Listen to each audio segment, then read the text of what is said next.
What is up, guys? This is your friend TeamLead, and welcome to another edition where I try to give some sort of rant-based advice. And today's topic is how to Google.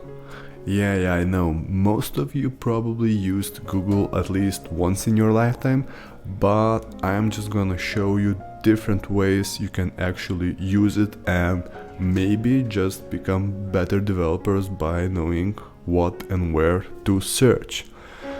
Now, let's jump right in. The very first thing I want to show you is Google Advanced Search. Yeah, so that's the thing. Usually when you just Google something, we can do it right here, best team lead in YouTube, right? And it shows some sort of relevant videos. It thinks is relevant because you can see right now I'm in incognito mode. I'm not really logged in, so it has no idea what the user is, in this instance me. So it just is trying to show the best results it thinks without knowing what a user actually is, right? And it's, fair enough. But what if we wanna use something better? Let's put in Google Advanced Search, and here we go. So why would you even use this search? Let me explain to you. For example, you're searching some very specific keywords, right? Or you want to search something by language. Why would you want to search something by language? Well, if you're finishing university and you're making your thesis, so you're probably gonna search first in your mother tongue, right? If I'm from the Baltics and I wanna see where the main people who did main achievements here wrote stuff, so I would use my primary language, Lithuanian, and the other noteworthy thing is region. Again, this is very specific if you wanna search something that's in specific region. The good example here would be if you wanna find an answer in some form that's, for example, in Nigeria. Now, why would you wanna search something that's specifically in Nigeria? I think if you're thinking about building a startup like we are and you want to do it in Nigeria, you're probably going to need people who live there and understand what you're talking about, rather than going to some, for example, case-based forums and just have some sort of an opinion about it. And everyone has an opinion and everyone will say their opinion, and usually there's a lot of opinions to be found, and you cannot be sure that each and every opinion is correct or based on something. But at least if you'll find people talking about the topic who live there, I think that's just a little bit better of an opinion, rather than someone who thinks he knows when he doesn't actually been there, right? Now I'm gonna go through what do we have here exactly and how can we use it. So all these words. So for example, we can search for very specific words. Junior developer, we can comma that. And for example, learning, and we want to find this in, as I mentioned before, let's do Chinese. Okay, let's do Hong Kong as a region. Advanced search. Oh, here we go. Heinrich Rudolf Chan. Or two positions. Let's see, Python. Oh, here we go. This looks something I'm not a specialist of Chinese language, but this looks Chinese to me, right? And as you can see, we're getting very relevant data that's relevant if you're wondering what's relevant in China, right? Or if you want to go to China. Now, what if we say the region is Lithuania? Let's do advanced search. Oh, here we go. Now we have a lot of opportunities which are relevant in my own country. For example, we have a job offer. As you can see, there's a job offer and there's a possibility to learn something. So it says study and learning programs, junior Java developer. And I'm guessing this is a government website, and there's a program I can learn. There's data about qualifications and descriptions in English. So I presume I can do this for each and every region I'm interested in, and that's, you know, very good way to find region specific things if you're thinking of moving there or if you just want to start a startup there, right? Sometimes you're just searching words. For example, if you go to Google, you say girlfriend find now. You can use, you know, specific words, or you can just say I'm using this very specific phrase. For example, cry me a river, right?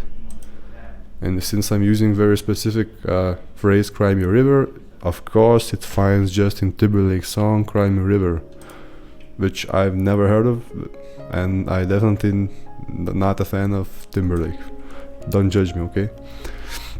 Now, you can say that I don't wanna find this specific words. So for example, if I'm searching for World War II, I can say I don't wanna find anything about Hitler, so I wanna find World War II, right? But I don't wanna see like Hitler or Nazi. It's Nazi, is that correct? And here I can find, you know, something about World War, excluding the results about Hitler if I'm sensitive to this thing, right? So this is, you know, again, as an example, how can you use this Google Advanced Search Engine for your specific benefits, rather than, you know, Google trying to guess it for you one. For example, if again I put World War II here, I get different results. You can scroll video back and you'll see I'll definitely get different results. As you can see, now I'm getting this guy, you see, with weird mustaches, which is holding his hand in very weird position, and his name is Hitler. And in my previous results I excluded him specifically, so I got the data about World War II, but I didn't get anything about Hitler. So now you can use this powerful search for your advantage. Now, this is definitely not all. Another great thing I do want to show you is what's called Google Scholar. This is new keyboard, and I really hate this keyboard.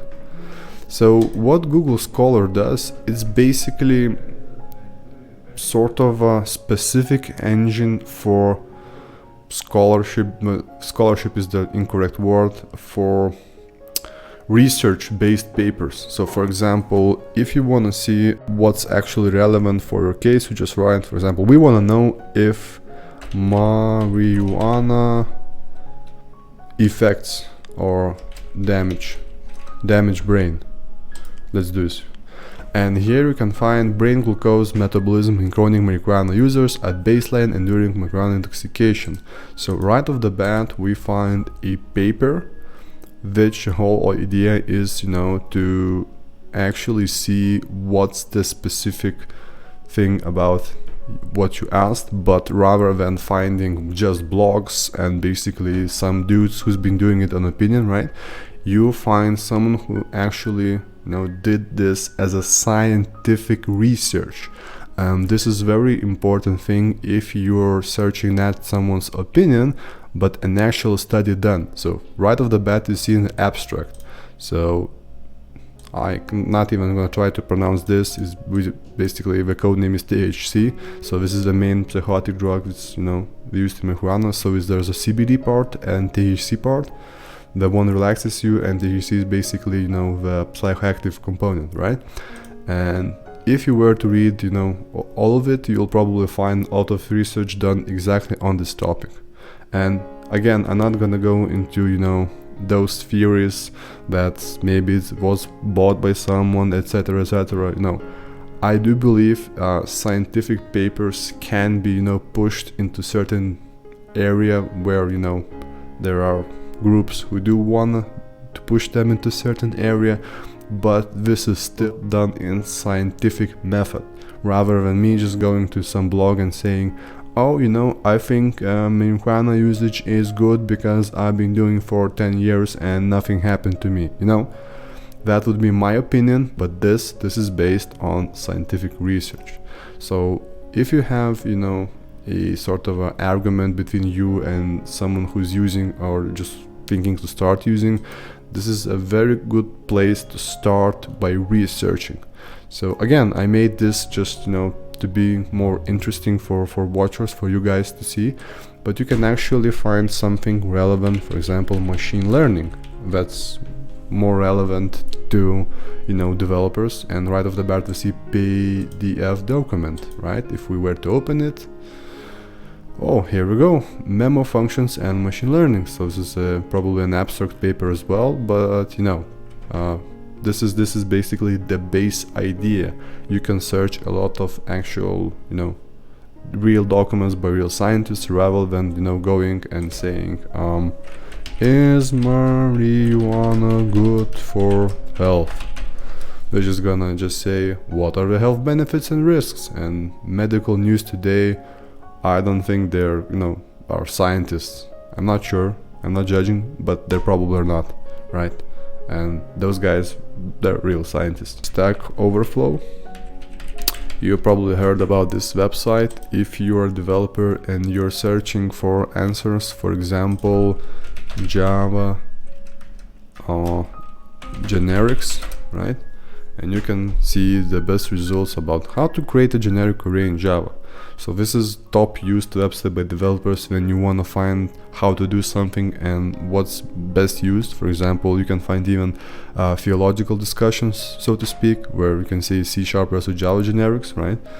But usually if you do develop, this is going to be your top used website, like hands down. Now, how can you do things a little better? So if you go to your top bar, you can say Stack Overflow, and let's say jobs. And if you do it this way, it helps you to search what you wanna in that specific location. Now, there are other ways to go about this. You can actually go into your settings and you can say search engine, manage search engines, right? As you can see, I have quite a lot of them, and you can say, for example, I want to make my search engine.